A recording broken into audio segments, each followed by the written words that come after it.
Always reached out to me and my wife and gave us all kinds of support. Came over to our house to see Charlie, wanted to come to the hospital to see Charlie. They have been an intricate part in our growth together. But believe me, when I met Michael and Deneen, me and Janelle were just starting out our relationship, and they have helped us grow together and become even closer in our family and our bond. Everybody, please give a round of applause for our presidential director, Mr. Mike Foti.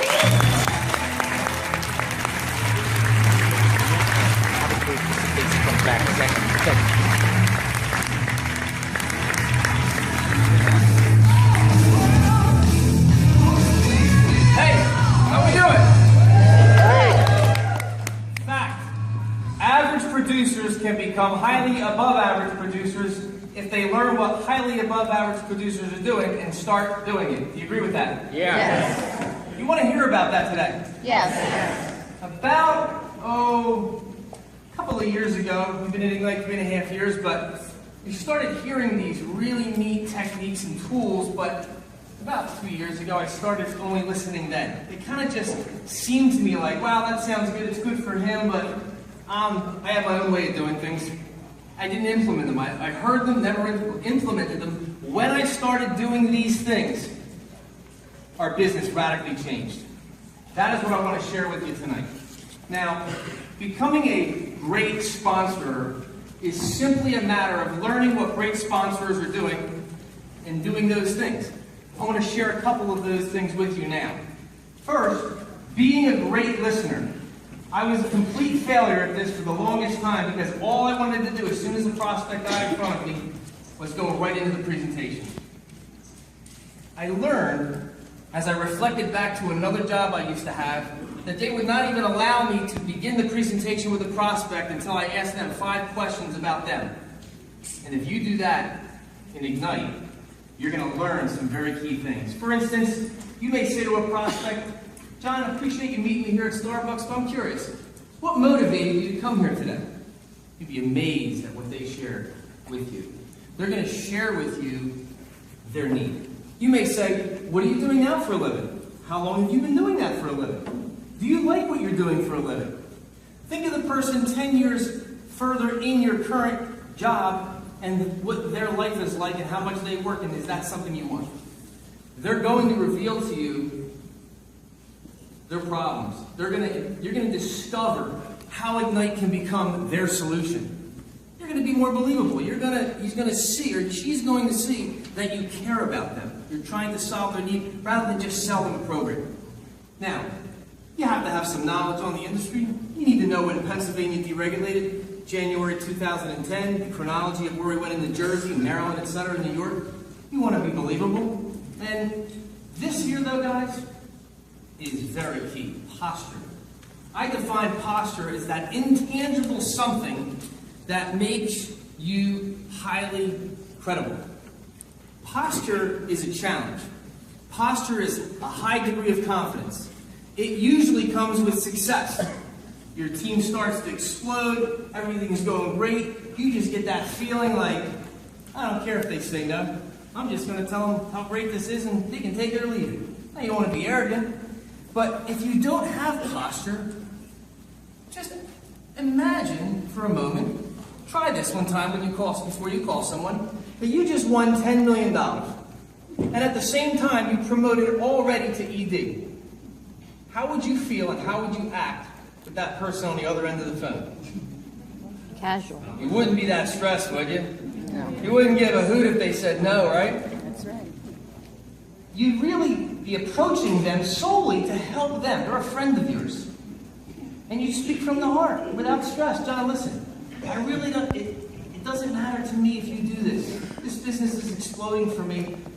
I'm just so happy. I'm here to talk about you. I know you're never going to get that college debt paid off for Johnny. And I believe this is for you. I really do. Again, you can take it or leave it. It doesn't matter to me. And that intangible that shines through is posture. And that is the one thing that when you get it, it puts you on fire.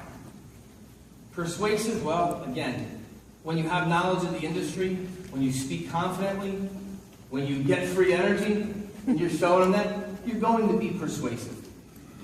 But closing the deal, this is one thing that we only started implementing, I guess we were in Ignite about a year before we started doing it. And it was simply a matter of asking for the order. And I did this the other night. Actually, it was a luncheon the other day, and Julie Fine was there. We went over to her friends, and they were at the table. And this is how you close a person. This is how you help them make the decision. I said, John, let's go over some of your questions. What's the first question? They asked it, I answered it. Good question. Hey, what's the next question? Answered it. Give me a third. What else is on your mind? Answered it. Anything else? No, that's about it. Great, now here it is, word for word. John, let me ask you a question. When do you want to start making money with us? And you don't speak, you wait. When they say anything positive, you turn to your computer and start typing. I'll give you an example. John, let me ask you a question. When do you want to start making money with us? I love this, he says. Awesome. How do you want that first check made out, bro? John, when do you want to start making money with us? Yesterday. Huh, awesome. Hey, how do you want that first check to be made out? And you start typing it. And they give you the answer that you asked for. Then they give you their address. Then you come to that sweating moment. Your heart is pounding. And you can't believe you even have the guts to ask it. These are MasterCard. And they seamlessly say, oh, Visa. And you practically wet your pants or something. But you're contained and you just keep typing. 16 digits, right? And it's amazing, guys, when you just assume and you just go through confidently, they're going to sign right up. Now, at times they will say, when you say, how do you want that first check made out? They may say, well, I have one more question. And then you answer the question. Sometimes it's 2 or 3 more. They just come to them. And then you come back in again. Great. So when do you want to start making money? Then you just go through it again. Guys, when you ask the question, when do you want to start making money with us? Oh, by the way, you have to ask with us. Because from time to time, you'll encounter very successful people who are already making money. And I made that mistake. I said, when do you want to start making money? I'm already making money. They said, oh, I'm sorry. I meant with us. A lot of psychology behind it. You don't say, when do you want to get this going? When do you want to sign up? When do you feel like joining? When do you want to start making money with us? A lot of psychology, guys. Now, never prejudge. I could talk an hour on this. I mean, obviously I never thought Greg Savage would do anything when I was there. Right? Mostly because he's married to Noreen. But I never imagined. I thought that, honestly, I'll be candid here. I thought they could do pretty good at this. Never imagined they'd be in ED in about 3.5 years with 2,200 people in their business. Give them a hand. Didn't you do a great job?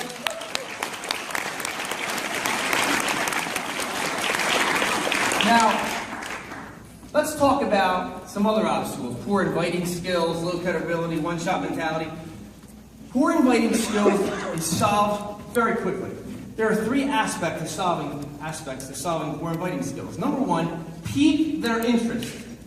Number 2, get their cell phone number. Never give yours out, they'll never call you. And number 3, set the appointment. I'm going to talk about 3 ways right now. 3 techniques. There are a lot more, but I love these 3, and I stole them all. I did not invent any of them. Number 1 is the free energy. John, have you heard about that free energy thing? No, what is it? Dude, I just got a free energy credit on my bill of $160. That was my free energy credit. And I found out it's tax-free, so it's really like $200. Just at the time, I needed to get my daughter one of those $199 leases because her car's breaking down, she's getting ready for college. Couldn't believe it. It's like I won a car. I did 1 customer a week for 4 months. 16 customers. I got free energy. What extra? Oh, listen, I don't have time to get into it now, but give me your cell phone. I'll text you. Maybe I talked even a little too much there, but you pique their interest with something, you get their cell phone number, never give them yours because they will never call you, and then you follow up with that 2-minute video. Unless they're so enthusiastic, don't send the video right away. You can show it to them. Once you got that appointment, you take the appointment. And so anyway, you're going to call in the next day, and you're going to say, what'd you think? Or, hey, you want to get together for a cup of coffee? I want to show you something. So you pique their interest, you get their cell phone number, then you follow up. Another one is called, do you ever consider? Don't call that the title. I was in Sears the other day and I met Tom. Tom was very patient with me with all these customers interrupting us, and he had to find a particular paint. And I said to him, always compliment first, you know, Tom, you're very patient. I appreciate that. And you're very good with people. Let me ask you a question. Here it is. Do you ever entertain alternate ways of earning income if it wouldn't interfere with your sales job here at Sears?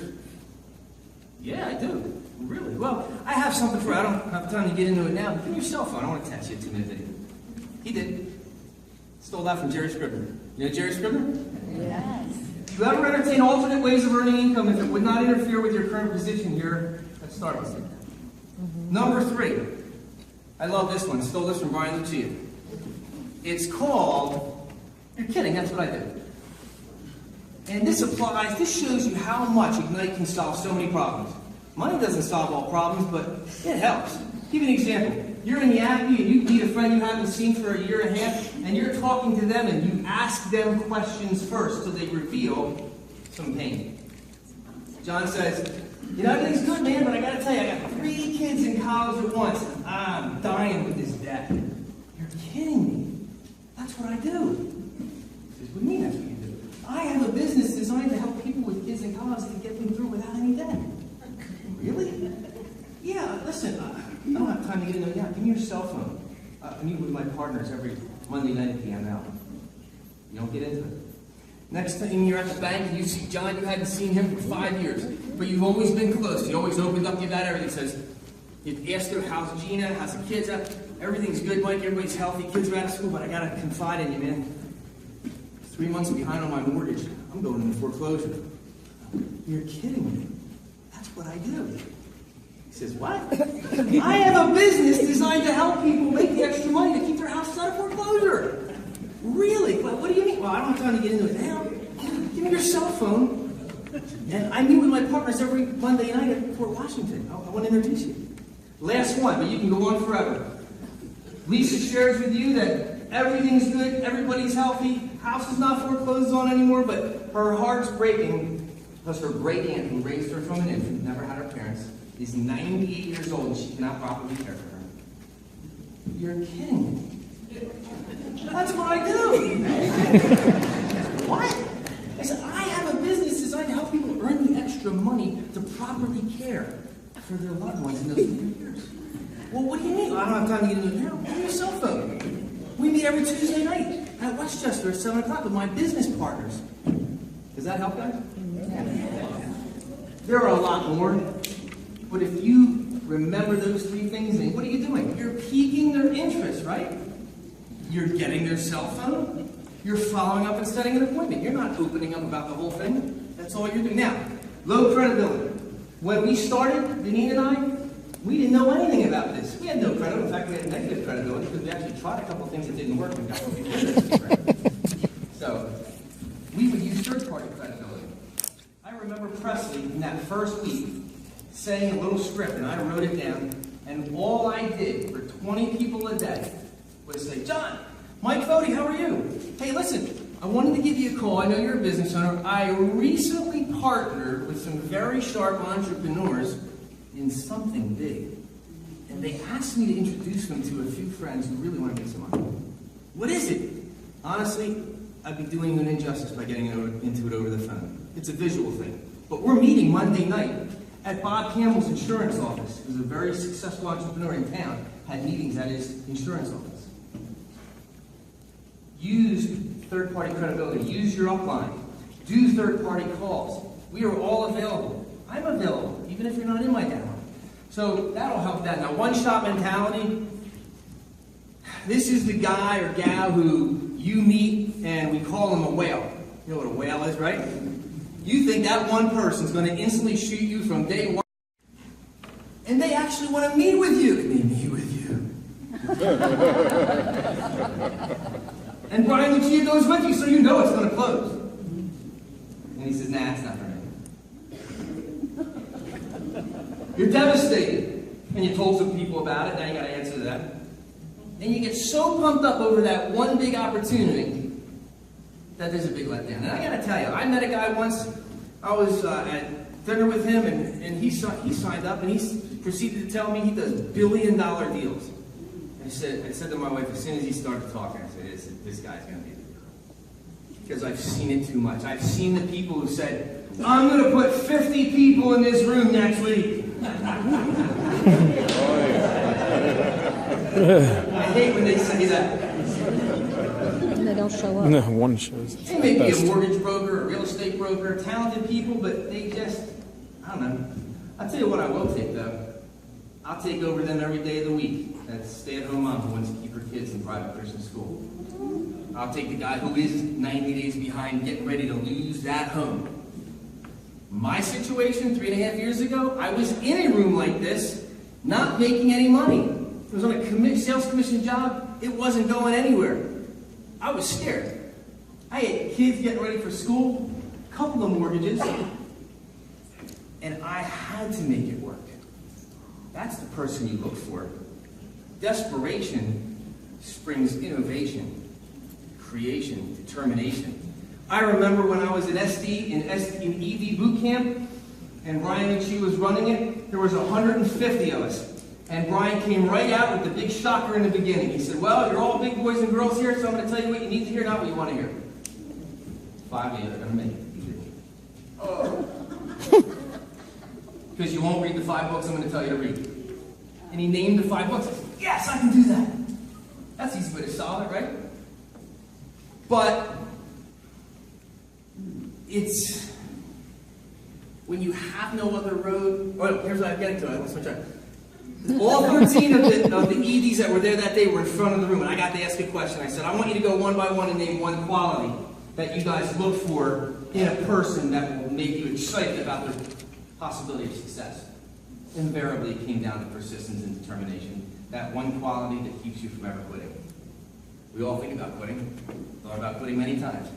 Just don't ever do it. It's okay to think about quitting. It's okay to cry your upline. Don't cry to your downline. Cry to your upline. Okay? Guys, that person, that average person who realizes they get a shot at greatness through this business is who you want to find. My wife and I went to some goofy dinner theater about 3 weeks ago. We saw this just goofy version of Charlie's Angels, live dinner theater. We're desperate for something to do. They were the funniest people, these 3 girls, and their manager they called Boozley, not Bosley, right? And we had a good time, but it took me 2 weeks later where I'm sitting in my living room thinking, holy cow, these guys are the most extroverted.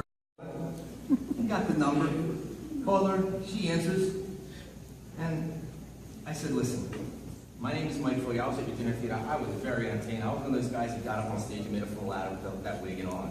And I think I have something that you need to hear, you and your crew, that would enable you to do theater full time. I was hoping she didn't ask me what. I just wanted to get together, and I messed up. She said, well, what is it? I said, oh.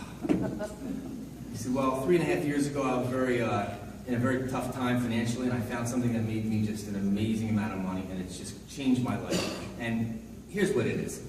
I shouldn't have done this. I'm just being transparent. I said, in 4 minutes for free, I help people lower their PICO bill, and I get paid every month forever when I help them, and you can too. But I don't want to get into it any more right now, because I want to share with you how you can generate an income of $1,000 or more a month and do theater full time. She said, well, I'm not going to be there for 2 weeks. How about 5 o'clock on the 25th? I said, okay, thanks, bye. Get off the phone right away. But what am I saying? You're just going to continue. I got to keep moving. Oh, it's not my fault. Switch. Please, the Greg Savage saying it's your fault. It's your fault. Okay, so what you're going to do is everybody you talk to, whether they're a customer or a prospective associate, you're